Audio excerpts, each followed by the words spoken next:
नमस्कार. श्रवणानंद या उपक्रमांतर्गत आपण ऐकतो आहोत सुनीलजी चिंचोळकर लिखित चिंता करीतो विश्वाची प्रकरण 4. आधी प्रपंच करावा नेटका.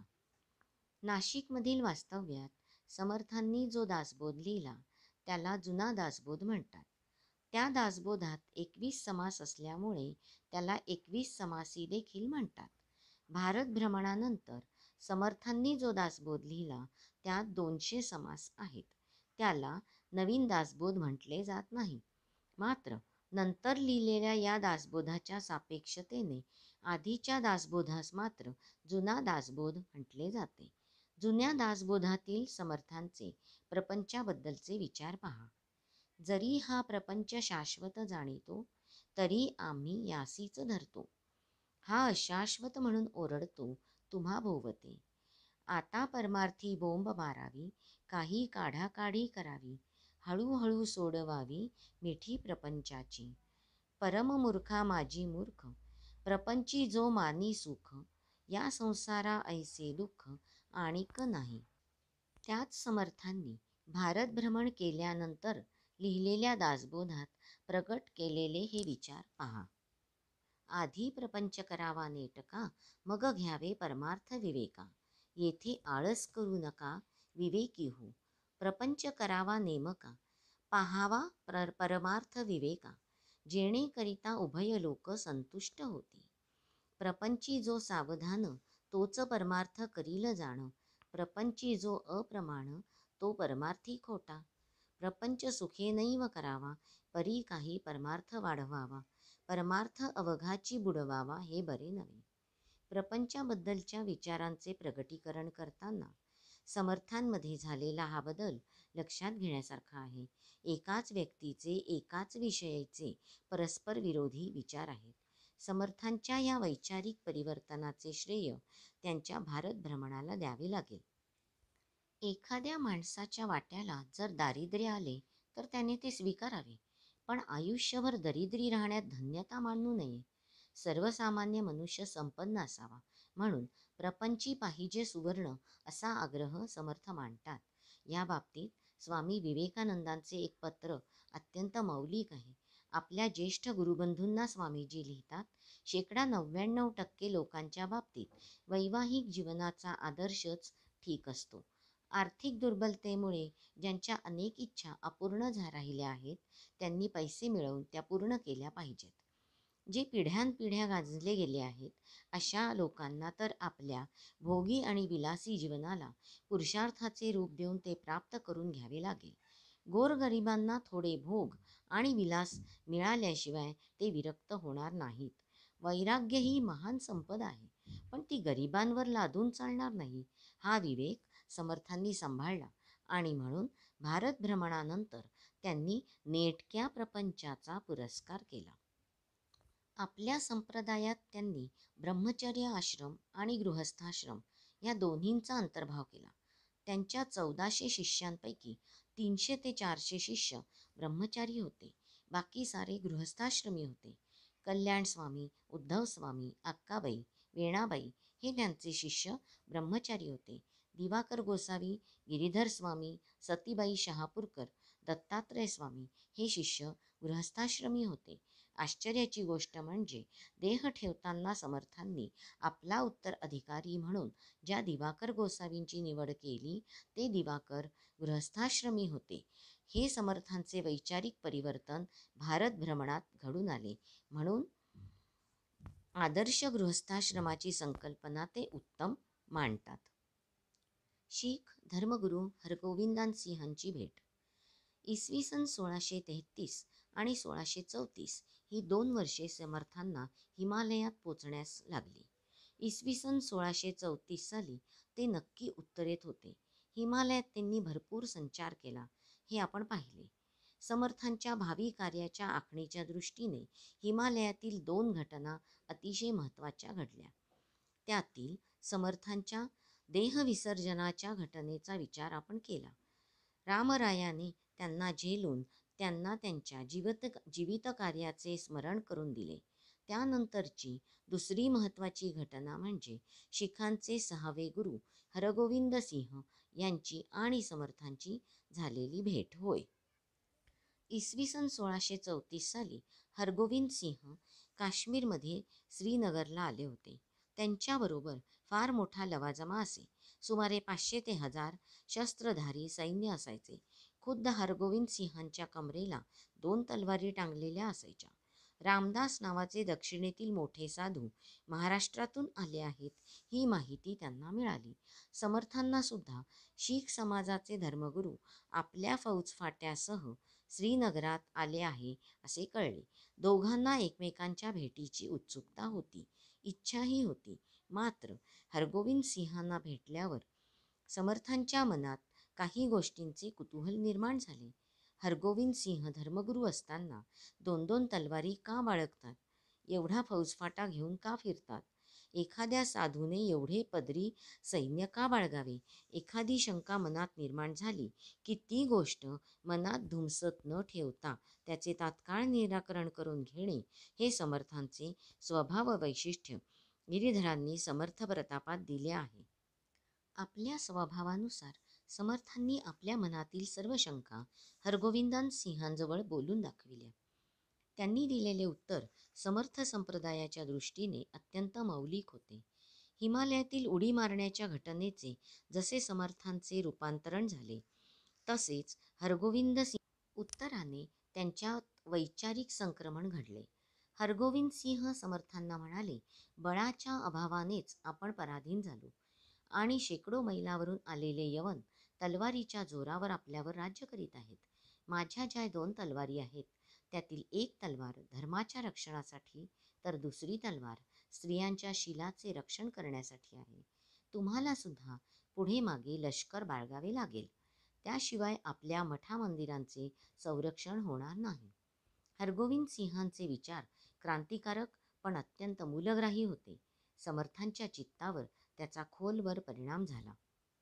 समर्थांनी आपल्या संप्रदायात राजकारणाचा अंतर्भाव करून बलोपासनेचा संदेश दिला.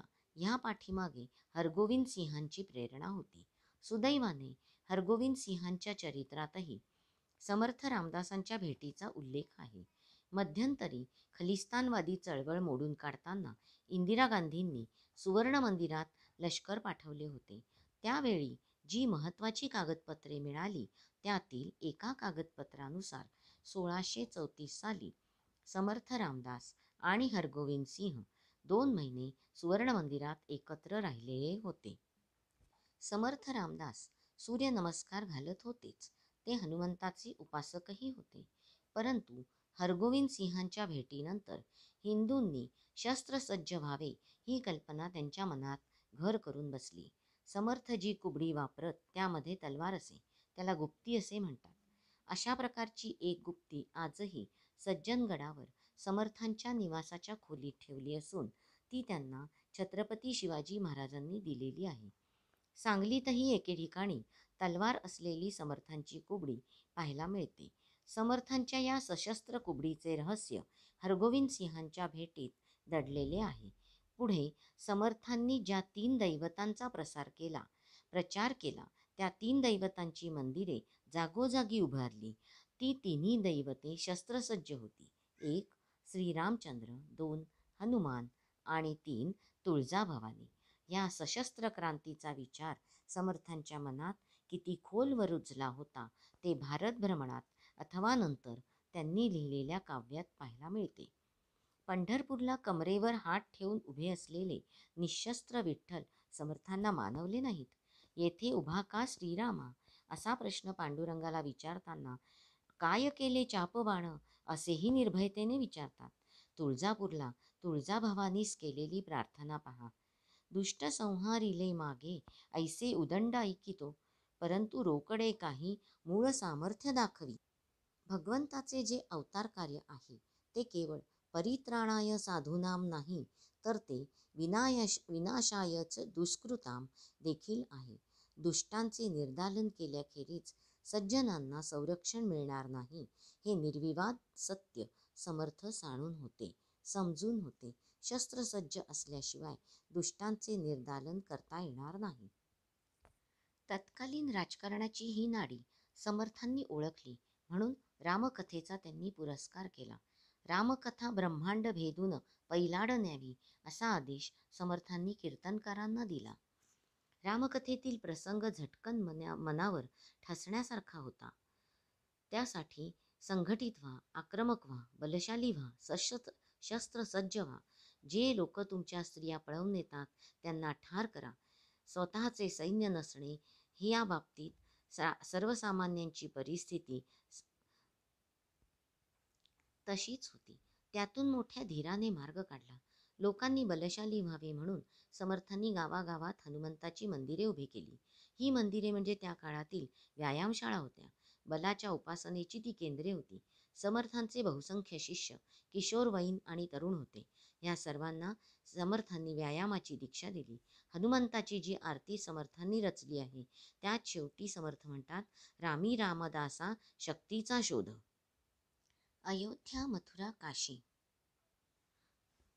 भारत भ्रमण करता करता समर्थ काशी विश्वनाथाला गेले असताना त्यांना मूळ मंदिर पाहायला मिळाले. हनुमान घाटावर एक विलक्षण घटना घडली. हनुमान घाटावर हनुमंताचे मंदिर नव्हते. समर्थांनी तिथे आपला मठ व हनुमंताचे मंदिर स्थापन केले. रात्री हनुमंताच्या मंदिरात झोपले असताना समर्थांना एक गोड स्वप्न पडले.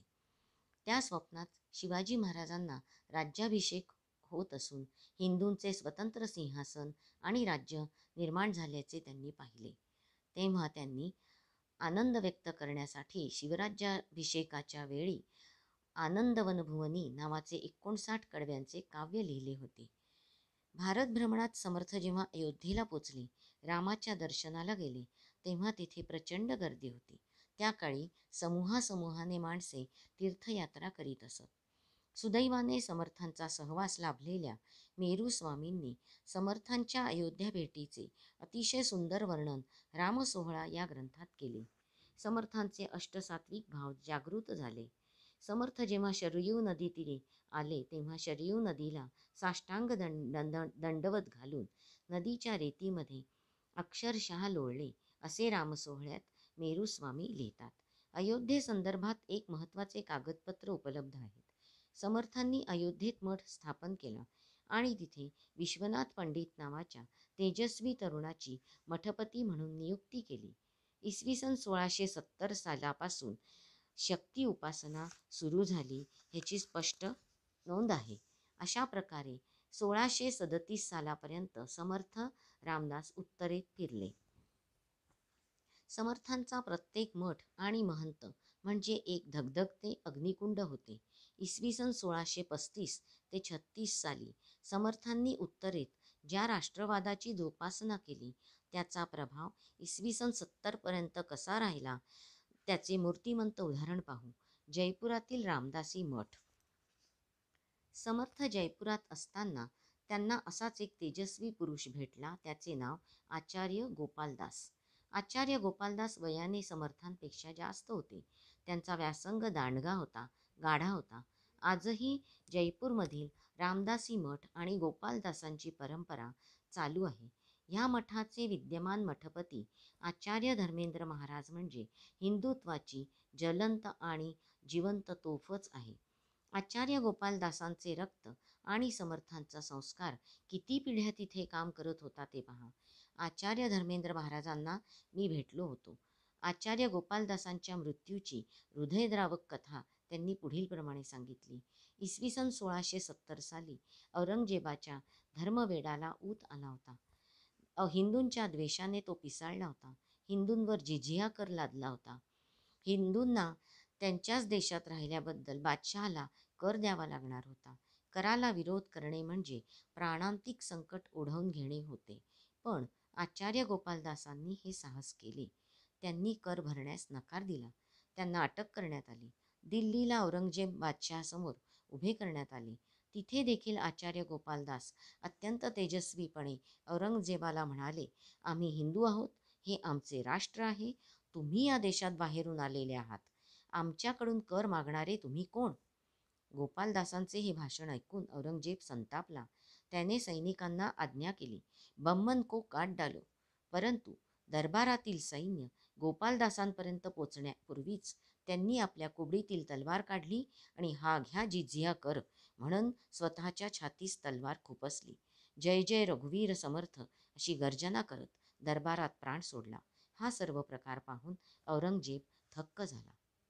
भारत भ्रमणात समर्थांनी काय पेरले होते आणि त्याला योग्य पीक कसे हाती येत होते हे या अनेक घटनांवरून दिसून येते.